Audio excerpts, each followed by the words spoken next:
5 years after the Civil War, pro-slavery Democrats filled the halls of Congress. And 15 years later, pro-slavery Confederates actually flipped the House. 51 former Confederate soldiers or officials were elected into office.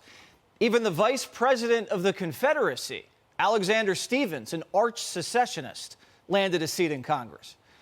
Another Confederate rebel, Lucius Lamar, great name, who literally drafted the Missouri Secession Plan, went on to serve as Interior Secretary and was later appointed to the Supreme Court.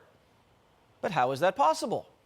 Because all week we've been hearing how the Constitution bans insurrectionists from office, the 14th Amendment. How would Confederate soldiers be allowed to serve in government but not Donald Trump? Well, it turns out Congress eviscerated the 14th Amendment 150 years ago because President Ulysses S. Grant believed national unity and reconciliation after the Civil War was more important than holding a grudge. This law has been hollowed out and has been sitting on the back burner for years. Well, that is until Donald Trump came along.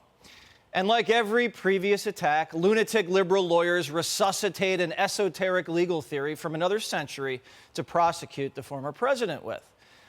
Remember how Alvin Bragg Frankensteined the bookkeeping matter into 34 felonies?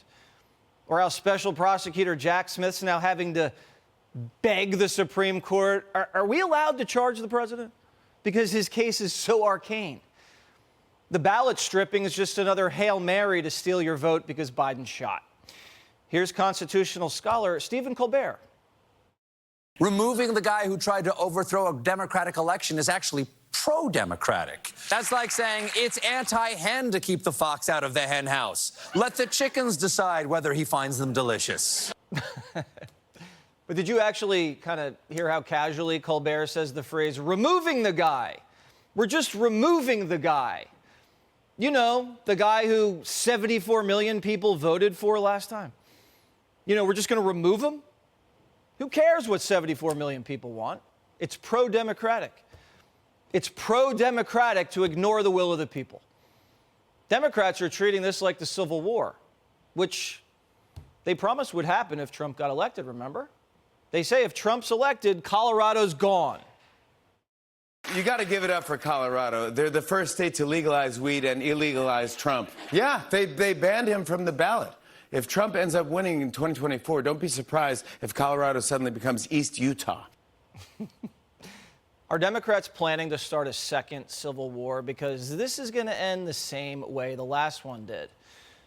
Biden's basically demanding citizens grab their bayonets and fight. Listen to this. Ready? He says, the greatest threat Donald Trump poses is to our democracy. If we lose that, we lose everything. The pro-slavery Democrats thought Lincoln was the greatest threat to them, too, which is why Democrats took Lincoln off the ballot in 10 states.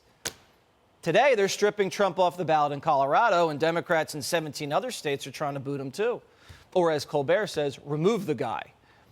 California, a state you should never, ever emulate, is saying stealing your vote is the right thing to do.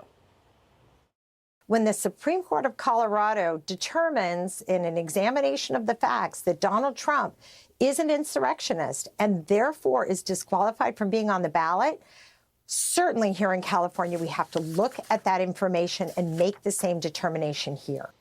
Lady, Colorado didn't determine anything. Colorado didn't call witnesses, didn't present evidence, didn't allow the defendant due process. 4 unelected Democrat state judges just said Trump's an insurrectionist. Biden's going to have to run against Vivek. That's how it's going to work. Here's an interesting idea. Why don't we ask what the voters think? Because they're the ones who decide elections in this country. I know recently the elections have been decided by Fauci and the FBI, but let's get back to our founding. Listen to voters in Colorado, for instance, a solid blue state. What do you think of the Supreme Court decision? I think it's unfair. How come? Government shouldn't get in that position to control votes for certain candidates. If that was a legitimate thing that happened, if he was part of an insurrection, he would have been arrested. Outraged. Absolute outrage. Why were you outraged? They're going to take away our choice based on their personal beliefs, because I don't believe they're speaking for the people. Tony Klanaris doesn't take this decision seriously. She thinks the Supreme Court taking Trump off the primary ballot is a result of game playing. Why do you think they're playing a game and not doing their job? They're part of the game. And what's that game? Not being honest. But you think that Trump has been honest? For the most part, yeah. CNN just found out no one watches them. This is why we send Johnny out. We actually care what you think. We don't tell you what to think. But if Democrats want to play games with cobweb laws from a century ago, the only time Section 3 of the 14th Amendment was used was to remove a socialist who provided aid and comfort to the enemy. That's right. In 1919, socialist Congressman Victor Berger was caught helping the Germans in World War I. So we can strip Biden from the ballot for giving aid and comfort to Iran, China, Venezuela, right? Biden's paying these countries millions of dollars and letting thousands of their people sneak into our country. Texas should, as Stephen Colbert says, just remove him from the ballot. This election is already about a 9 out of 10. And we're not even at 2024 yet. They've already raided, arrested, censored, and stripped Trump from the ballot. And there's 10 months to go. And none of it's worked. I have a bad feeling about this. I really should not have gotten that tarot card reading.